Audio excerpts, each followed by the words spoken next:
That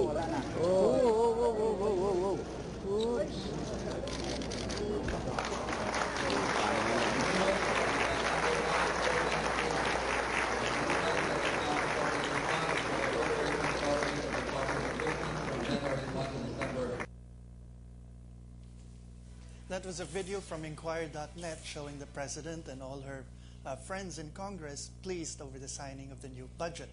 Now, Japanese politicians could teach their Filipino counterparts a thing or two about the pork barrel and the delights of fiddling with budgets to ensure infrastructure projects susceptible to graft.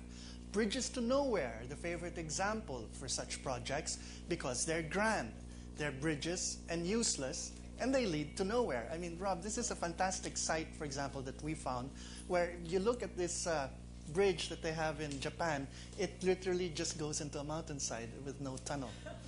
So that bridge, which goes straight into a mountainside, and of which on the other side of the mountain there's another bridge, but no tunnel connecting between the two, is just one example. But it's not just the Japanese who build bridges to nowhere. The Republican candidate for Vice President, Sarah Palin, gained fame opposing a bloated pork barrel infrastructure project. The bridge from the city of Ketchikan to Gravina Island obtained $223 million in funding, and Palin says she opposed it as wasteful and extravagant. Only 50 people, you see, live on Gravina Island. Now, the problem is, it seems that she actually supported the building of the bridge with reasoning any Filipino congressman would love. This site, now public, points to a news item that quoted Palin as saying, quote, "Yes, I would like to see Alaska's infrastructure projects built sooner rather than later. The window is now, while our congressional delegation is in a strong position to assist," end quote. Now, this practice, the kind practiced by the Japanese and American politicians, even has a word, boondoggle, which means work or activity that is wasteful or pointless, but gives the appearance of having value. Now, not just time, but governance is money. Now, as these venerable free press editorial cartoons, also from the 1920s, graphically illustrated, the allure of public office and access to power, and for the more unscrupulous, public funds, is the cause for this. Now, the unseemly scramble among legislators for chairmanships and other positions is often described as juicy, and for a reason. Now, in the past, a fair share for all was guaranteed by party loyalty and party discipline. A team victory would be a team reward. But parties have been more fiction than fact for close to 2 generations now, so this more contemporary free press editorial cartoon tells us that support for legislative leaders is often on a pay-as-you-go basis. So Senator Lacson's privileged speech was not only par for the course locally, but par for the course as far as legislatures are, regardless of whether they're parliamentary or Republican in nature. Now, in truth, Lacson's allegations, shorn of rhetoric, are few and simple. The headline-hogging allegations, these, by the way, are taken from the PowerPoint presentation he used in the Senate. Now, he points to this item in the national budget, which you see on your screen. See what it says? Basically, according to subsequent discussions in the Senate, apparently this is budgetees for a flyover. Now, the problem, Lacson said, is this next slide we're showing you. See what it says. Now, it's also for $200 million, but now Lacson says that this is a double entry, the same project, but listed twice under slightly different names. Because if you saw the first and the second slides, they refer to 2 streets, one called C5 and the other Carlos P. Garcia Avenue, but we all know that they are one and the same thing. Now, but Lacson's critic says it's actually 2 separate flyovers, regardless of what you call the streets. But Lacson replied by saying his critics contradicted themselves, and more relevant is that elsewhere in the budget, the provisions for infrastructure projects are pretty specific. Now, the examples Lacson gave shows that for these projects, allocations are broken down in chunks. So if the budget did envision 2 flyovers for C5 or Carlos P. Garcia Avenue, whatever you want to call it, it could have been specific about it.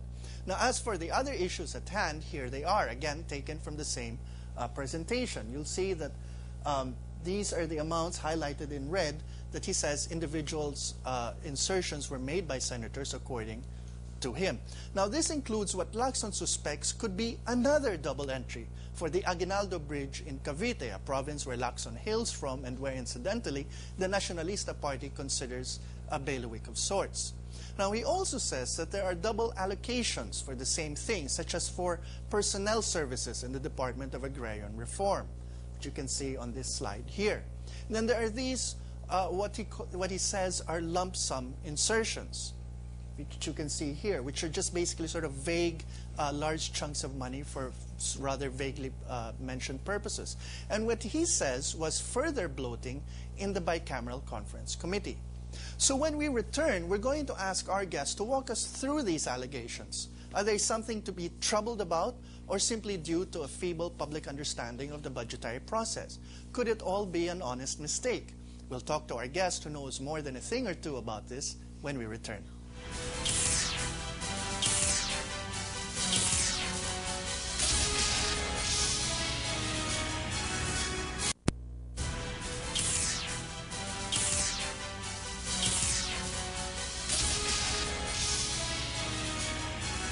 Books featured by The Explainer are available on shelves or on order at a different bookstore. Joining us is Professor Benjamin Diokno, former budget secretary and now economics professor in the University of the Philippines. Good evening, Mr. Secretary. Now, you've had experience actually with the budget going back to the pre-martial law years. Right, right.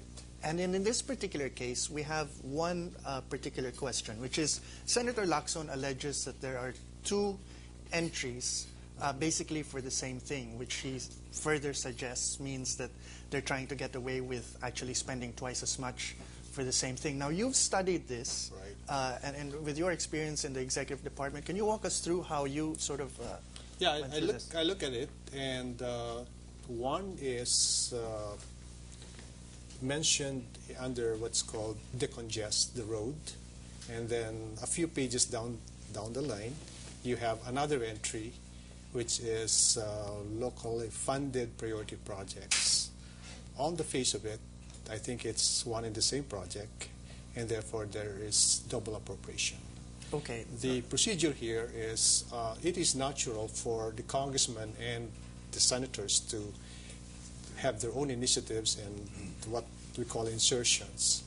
Now, it is the responsibility of the Secretary of Budget and Management, with the help of the whole bureaucracy, to go through the changes that were made and introduced by Congress, and then make an evaluation whether that particular difference, for example, there could be 1,000 such differences, right?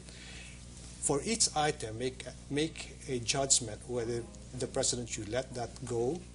In other words, we can live with it. We can live with it. The executive department does not have a monopoly of bright ideas, so we can live with it, let go. Or we can recommend to the president the line item veto, because as you know, the president has line item veto power. Well, to review that briefly, because in our past shows on the budget, what we had discovered was that the president does prepare the budget proposal which is submitted to the House, and then at the end of the entire congressional process, it goes back, and then the president goes through it again, precisely because they have a benchmark to see what happened. We prepare what's called statement of difference. So you have one column, president's budget. Another column is the House version, called the General Appropriations Bill. And then another column will be Senate amendments to the GAB, what's the General Appropriations Bill. And then the final, the final output. And so you can trace what happened along the way. Now, when you were reviewing this allegation, in the formally submitted House and in the formally passed Senate versions, were these two 200 million peso projects there? I don't have a copy of the Senate amendments, but I have the House General Appropriations Bill. It was not there. Okay, so we know that it did not originate from the House. And therefore, it could be an amendment of the Senate, or it could have been inserted in the conference committee. But on the other hand, whatever Congress did, the executive, in a sense, practiced its own check and balance and was aware of these two things. It is the responsibility of